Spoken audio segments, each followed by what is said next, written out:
Hello there again guys and welcome back to my vlog. Tara at let's explore the summer capital of Iloilo or Iloilo's Little Baguio, Bucari Pine Forest.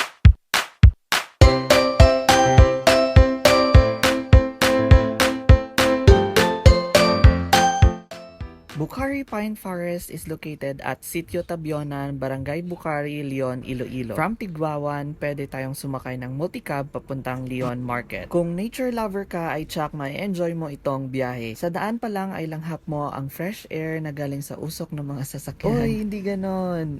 Langhap mo ang preskong hangin at tanaw mo ang mapunong lugar. Tamang-tama lang kung gusto mong mag-unwind o mag-relax kasama ang barkada o pamilya. Pagkarating natin sa Leon Market ay hanapin lang natin ng 7-Eleven kung saan maraming single na motor na maaari nating sakyan. Wala masyadong sasakyan pa uwi kaya pwede nating ikontrata ang driver para sa pauwi nating biyahe. Kung di rin naman ay mayroong available na pagstayan like nipa hut or rooms for overnight. Pwede ring magdala ng tent as well as other necessities for camping for a cheaper price. The entrance fee is just 30 pesos plus environmental fee for 50 pesos each at pwede mo na ma-enjoy ang buong lugar. Perfect na perfect ang lugar na ito tuwing summer or even during Holy Week dahil meron silang 12 stations habang naglalakad ka sa Mount Masiga Steps.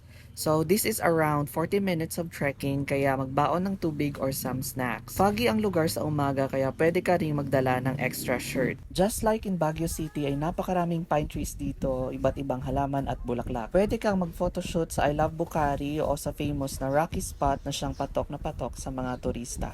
Meron ding function hall para sa mga events like weddings and more. You can visit their Facebook page for more inquiries. Tara at maglagaw-lagaw sa Bucari Pine Forest. Thanks for watching. Hanggang sa muli. Bye!